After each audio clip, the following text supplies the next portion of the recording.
বাংলাদেশের ইতিহাসে এমন রুদ্ধশ্বাস এবং অবিশ্বাস্য ঘটনা এর আগে কখনোই ঘটেনি। কোনো রাজনৈতিক সংকট নয়, কোনো সামরিক অভ্যুত্থান নয়, এমনকি কোনো মেগা দুর্নীতিও নয়।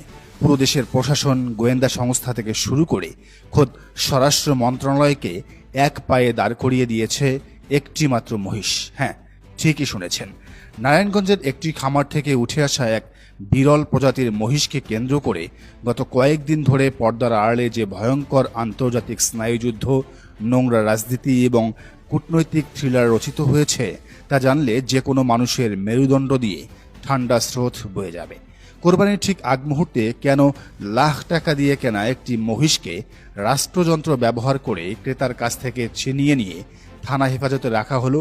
কেন স্বরাষ্ট্রমন্ত্রী সালাউদ্দিন আহমেদকে নিজে এই অপারেশনে হস্তক্ষেপ করতে হলো? এর নেপথ্যের আসল বাফেলো পলিটিক্স বা মহিষ রাজনীতির যে মাস্টার প্ল্যান আজ উন্মোচিত হতে যাচ্ছে তা আক্ষরিক অর্থেই আপনার ঘুম কেড়ে নেবে। ঘটনার শুরুটা হয়েছিল অত্যন্ত সাদামাটাভাবে। নারায়ণগঞ্জের রাবেয়া অ্যাগ্রো ফার্মে বেড়ে ওঠা একটি বিরল অ্যালবিনো বা সাদা জাতের মহিষ। মহিষটির গায়ের রং, চোখের গঠন এবং সবচেয়ে আকর্ষণীয় ছিল এর কপালের সোনালি চুলের স্টাইল, যা অদ্ভুতভাবে বর্তমান মার্কিন প্রেসিডেন্ট ডোনাল্ড ট্রাম্পের সিগনেচার হেয়ার স্টাইলের সাথে মিলে যায়। এই অস্বাভাবিক মিল দেখেই খামারের মালিকের ছোট ভাই আদর করে মহিষটির নাম রেখেছিলেন ডোনাল্ড ট্রাম্প। নামকরণের পরপরই মহিষটির ছবি ও ভিডিও সামাজিক যোগাযোগ মাধ্যমে দাবানলের মতো ছড়িয়ে পড়ে। কিন্তু থ্রিলারের আসল টুইস্ট শুরু হয় যখন Reuters, Al Jazeera, the Telegraph, Times এবং এএফপির মতো বিশ্ববিখ্যাত এবং প্রভাবশালী আন্তর্জাতিক গণমাধ্যমগুলো এই খবরটি লুফে নেয়।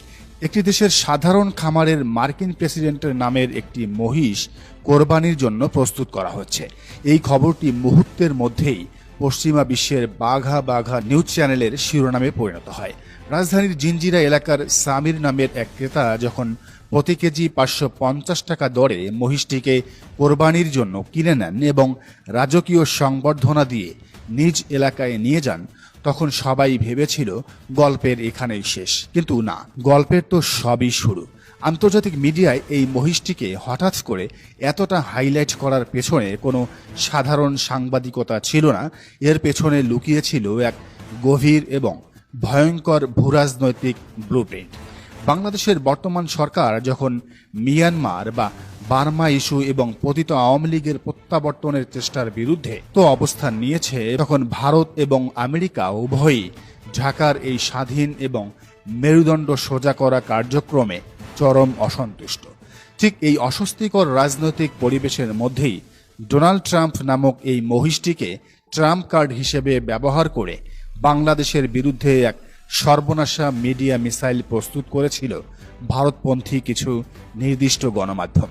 ইলেকট্রনিক মিডিয়া এবং গোয়েন্দা সূত্রের একেবারে ভেতরের খবর হলো, বাংলাদেশের স্বরাষ্ট্রমন্ত্রী সালাউদ্দিন আহমেদ বা প্রশাসনের প্রথম দিকে এই মহিষটিকে ঘিরে কোনো মাথা ব্যথাই ছিল না। কিন্তু শেষ মুহূর্তে কোরবানির ঠিক আগ দিয়ে পাকিস্তানের গোয়েন্দা সংস্থা আইএসআই এবং বাংলাদেশের নিজস্ব ইন্টেলিজেন্সের কাছ থেকে এমন কিছু ভয়ঙ্কর তথ্য সরকারের হাতে এসে পৌঁছায়, যা দেখে খোদ নীতি নির্ধারকদেরও মাথা নষ্ট হওয়ার উপক্রম হয়।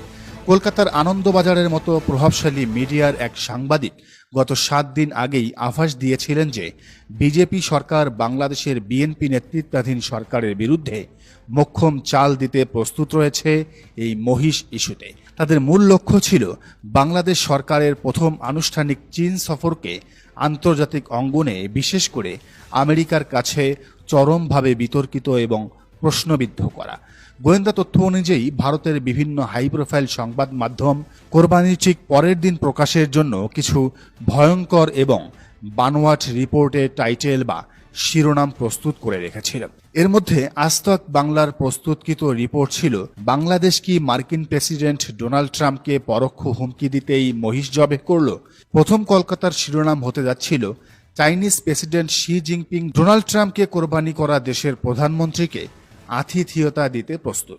সবচেয়ে ভয়ঙ্কর রিপোর্টটি রেডি করেছিল আনন্দবাজার পত্রিকা।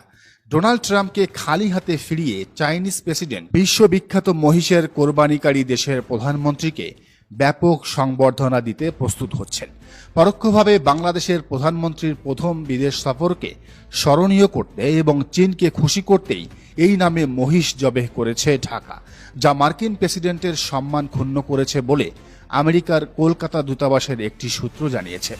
একটু চিন্তা করে দেখুন, ঈদের দিন সকালে যদি আন্তর্জাতিক গণমাধ্যমে এই খবর ছড়াতো যে বাংলাদেশে ডোনাল্ড ট্রাম্পকে কোরবানি দেওয়া হয়েছে বা ডোনাল্ড ট্রাম্পকে শেষ করে দেওয়া হয়েছে, তবে বাক্যের গঠনগত দিক থেকে এটি কতটা বীভৎস শোনাতো। এই ধরনের শিরোনাম আমেরিকার মতো পরাশক্তির জন্য কেবল বিব্রতকরই নয়, বরং এটি সরাসরি হোয়াইট হাউসকে প্ররোচিত করার শামিল। আর ঠিক এই সুযোগটি কাজে লাগাতে চেয়েছিল ভারত।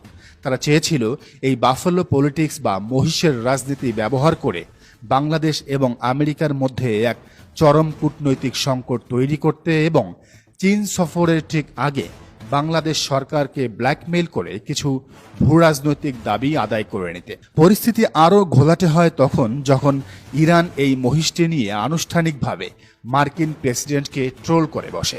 আর সবচেয়ে বড় বিস্ফোরণটি ঘটে যখন খোদ ডোনাল্ড ট্রাম্প বিষয়টি নিয়ে একটি টুইট করে বসেন।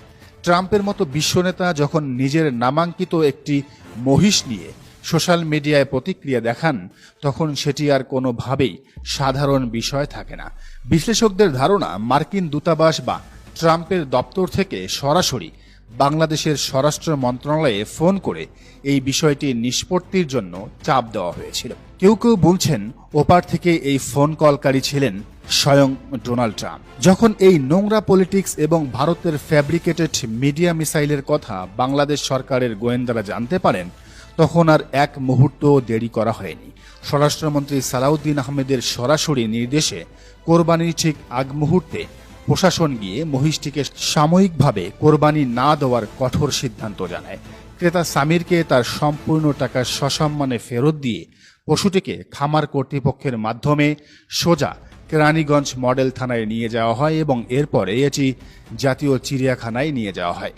এই একটিমাত্র মাস্টার স্ট্রোকেই ভারতের সাজানো পুরো দাবার বোর্ড উল্টে যায়। যখন স্বরাষ্ট্র মন্ত্রণালয় থেকে ঘোষণা দেওয়া হলো যে মহিষটি কোরবানি হচ্ছে না, তখন সমস্ত অ্যান্টি ইন্ডিয়ান মিডিয়াগুলো এই খবর ফলাও করে প্রচার করলেও ভারতীয় মিডিয়াগুলোর মুখে হঠাৎ করে কুলুপ এঁটে যায়। সমস্ত প্রোপাগান্ডা নিউজ এক নিমিষেই ডাস্টবিনে পরিণত হয়েছে।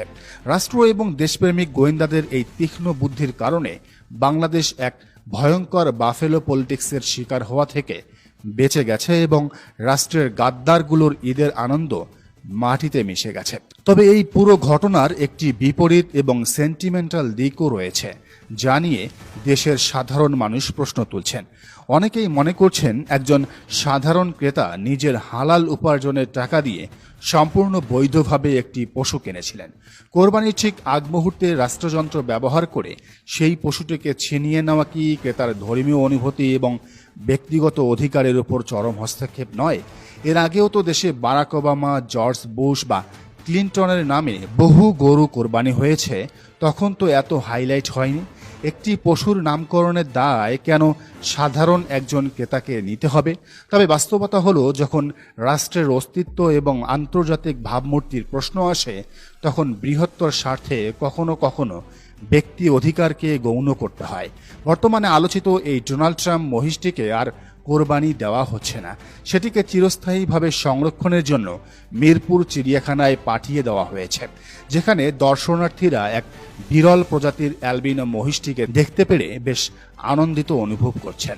সব মিলিয়ে নারায়ণগঞ্জের এই অ্যালবিনো মহিষটি কেবল একটি পশু নয়, এটি প্রমাণ করে দিল যে বর্তমান ভূরাজনীতিতে একটি সামান্য প্রাণীও কিভাবে আন্তর্জাতিক ষড়যন্ত্রের সবচেয়ে বড় হাতিয়ার হয়ে উঠতে পারে। আর সেই সাথে এটাও প্রমাণিত হলো যে নতুন বাংলাদেশ এখন আর কোনো ষড়যন্ত্রের কাছে মাথা নত করে না, বরং তারা প্রতিপক্ষের সাজানো ফাঁদ ভেঙে নিজেদের গেম নিজেদের মতো করেই খেলতে জানে। দর্শক, বিষয়টিকে আপনি কিভাবে